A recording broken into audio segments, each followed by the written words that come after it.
नमस्कार दोस्तों, engineering and non tech academy में आपका स्वागत है। आज हम एक बहुत ही महत्वपूर्ण चैप्टर जो कि गैसों की प्रतिशत मात्रा पढ़ने जा रहे हैं।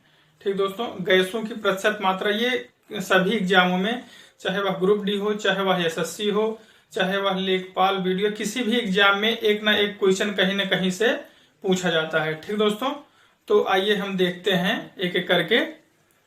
पहले हम देखेंगे कि वायुमंडल में गैसों की प्रतिशत मात्रा कितनी होती है। ठीक, तो देखिए हम एक ट्रिक के माध्यम से देखेंगे जो कि बार बार भूल जाता है। ऐसे में कभी कभी डायरेक्ट प्रतिशत की मात्रा पूछा जाता है, उसको भी हम बता देंगे कि कौन सा इंपॉर्टेंट है, कौन सा पूछा जाता है। सारे नहीं पूछे जाते हैं। ठीक दोस्तों, तो जो पूछा जाएगा उसका इम्पोर्टेंट जो है उसको भी हम बता देंगे। फिर उसके बाद जिसका कभी कभी क्रम पूछ लेता है कि निम्न में से कौन सा क्रम ऐसा है जो ज्यादा पाया जाता है, कौन सा कम पाया जाता है। ठीक दोस्तों, तो आइए देखते हैं। देखिए पहला ट्रिक है वायुमंडल में गैसों की प्रतिशत मात्रा। ठीक दोस्तों, तो देखिए इनोवा कार आप लोग जानते होंगे। ठीक, तो इनोवा कार ने हाही किया। ठीक, आपका ट्रिक यही है, इनोवा कार ने हाही किया। ठीक दोस्तों, तो देखिए इसमें ई जो है ये साइलेंट है, ई का मतलब आप इसको निगलेक्ट कर दीजिए। ठीक, आगे नाइट्रोजन। ठीक, नाइट्रोजन 78.09%। ठीक, ये प्रतिशत में है, सभी मात्राएं ये प्रतिशत में दी गई हैं। ठीक, तो नाइट्रोजन जो है 78.09%। ऑक्सीजन, ठीक, ये ऑक्सीजन है, ऑक्सीजन 20.95%। फिर आर्गन, ये आर्गन है आपका, यहाँ पे हम लिख दे रहे हैं आर्गन, आर्गन 0.93%। फिर यहाँ पे कार मीन्स कार्बन डाइऑक्साइड है आपका। ठीक, CO2 जिसको आप बोलते हैं, कार्बन डाइऑक्साइड 0.03%। ठीक, और ये ने का मतलब क्या है, नियान। ठीक, NE, ये है नियान 0.0018%। ठीक, यहाँ पे ये क्या है, हाइड्रोजन है। ठीक, हाइड्रोजन, और आगे क्या है, हीलियम। ठीक, ये है हीलियम। ठीक दोस्तों, तो देखिए इसमें सबसे ज्यादा क्या क्या पूछता है ये भी आप जान लीजिए। नाइट्रोजन पूछता है और ऑक्सीजन पूछता है, ये आप विधिवत इसको बचपन से ही जानते होंगे, इसको बताने की कोई जरूरत नहीं है। आर्गन पूछता है सबसे ज्यादा, अगर देखा जाए तो इस समय ये कार्बन डाइऑक्साइड पूछा जाता है, क्योंकि आप जानते हैं कार्बन डाइऑक्साइड से ग्लोबल वार्मिंग वगैरह उसका मेन कारण है, तो इसलिए ये घटता बढ़ता रहता है कुछ मात्रा, तो इसलिए ये ज्यादा पूछा जाता है। ठीक दोस्तों, तो इसको आप विशेष ध्यान रखिए। फिर इधर हाइड्रोजन आप जानते रहिएगा। ठीक, हाइड्रोजन का प्रतिशत मात्रा भी जानते रहिएगा और इसको भी जानते रहिए, कार्बन डाइऑक्साइड। ठीक, ये दोनों जरूर जानते रहिएगा।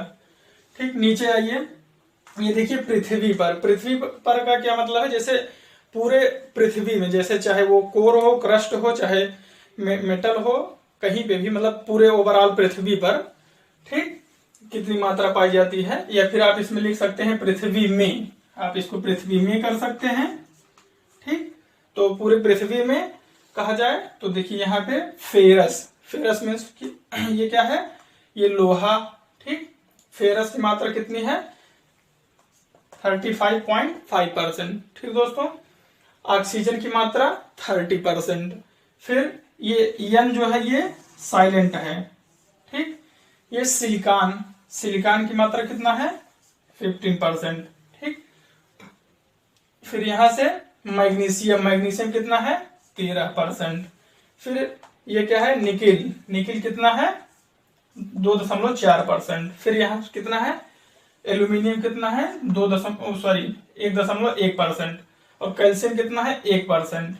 ठीक दोस्तों, यहाँ पे किसी बुक में 1.1 भी दिया रहता है। ठीक, तो ये वेरिएशन थोड़ा सा मिलता है, तो आप जानते रहिएगा, नियर अबाउट 1% के आसपास है। तो इसको ट्रिक देख लीजिए। पहले पृथ्वी में पूरी कितनी मात्राएं पाई जाती हैं, तो फियोनसी, ठीक, फियोनसी की मगनी में अलका आई।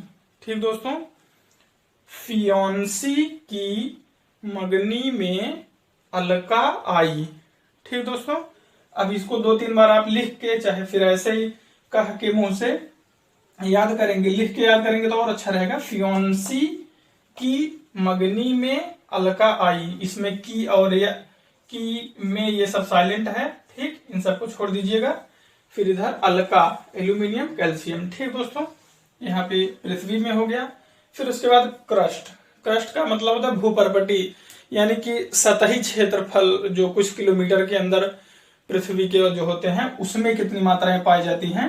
तो उसमें ऑक्सीजन जो है वो 46.6% पाया जाता है, सिलिकॉन जो है वो 27.7% पाया जाता है, और ये सब प्रतिशत में है। ठीक, और एल्यूमिनियम जो है ये 8.1% पाया जाता है। फेरस जो है इसमें 5% पाया जाता है। देखिए ये पूरी पृथ्वी में फेरस 35.5% पाया जाता है, लेकिन केवल क्रस्ट पर अगर पूछा जाए तो यहाँ पर फेरस यानी कि लोहा जो है वो 5% पाया जाता है। ठीक दोस्तों, तो यहाँ पे कैल्शियम कितना पाया जाता है क्रस्ट पर, 3.6%, और सोडियम कितना पाया जाता है, 2.8%। सोडियम अन्य होता है। ठीक, और फिर इधर पोटैटो 2.4% होता है क्या, पोटेशियम मतलब की। ठीक, ये पोटेशियम का है, पोटेशियम की इसका सिंबल है। फिर इधर मैंगो मीन्स मैग्नीशियम। ठीक दोस्तों, आगे इसको देख लीजिए। इसका पूरा ट्रिक जो है ये दिख नहीं रहा होगा आप लोगों को, पोटेशियम के। ठीक, पोटैटो का के है, और ये मैंगो का है मैग्नीशियम Mg। ठीक दोस्तों, तो क्रस्ट पर इसका ट्रिक क्या है, ट्रिक जान लीजिए आप लोग। ओ सियाल, ठीक, ओ सियाल फेंकना ना पड़े पोटैटो मैंगो। ठीक दोस्तों, ओ सियाल फेंकना ना पड़े पोटैटो मैंगो। ठीक, तो यहाँ पे पोटैटो क्या हो जाएगा, पोटेशियम, और मैंगो से क्या हो जाएगा, मैग्नीशियम। ठीक, ओ सियाल फेंकना ना पड़े पोटैटो मैंगो। ठीक, अब एक बार इसमें तो हम बता दिए थे इंपॉर्टेंट कौन सा है। इसमें भी पूरे पृथ्वी में लोहे की मात्रा सबसे ज्यादा पूछता है, ऑक्सीजन भी पूछता है, सिलिकॉन। ये तीनों तो बहुत ही जरूरी है याद करना आपको, ये और ये और एक ये सिलिकॉन। ठीक दोस्तों, और एक ये इधर कैल्शियम, सॉरी एल्यूमिनियम। ठीक, ये चारों इसमें बहुत ज्यादा इंपॉर्टेंट है, जो कि पूरी पृथ्वी में जब पूछा जाए तो इसके लिए 1 2 3 4 ये इसमें एल्यूमिनियम हुआ, सिलिकॉन हुआ, फिर उसके बाद ऑक्सीजन हुआ, फिर उसके बाद फेरस हुआ। ठीक, ऐसे क्रस्ट में ऑक्सीजन भी इंपॉर्टेंट है, इसको भी आप प्रतिशत मात्रा जानते रहिएगा। सिलिकॉन भी इसका प्रतिशत मात्रा जानते रहिएगा। एल्यूमिनियम और इसका ये दोनों एल्यूमिनियम और फेरस इसमें भी मात्रा जानते रहिएगा। ठीक दोस्तों, तो आज की क्लास इसी पे समाप्त होती है। धन्यवाद, और आगे और इसी तरह वीडियो पाने के लिए हमारा चैनल लाइक कीजिए, सब्सक्राइब कीजिए। ठीक, धन्यवाद दोस्तों।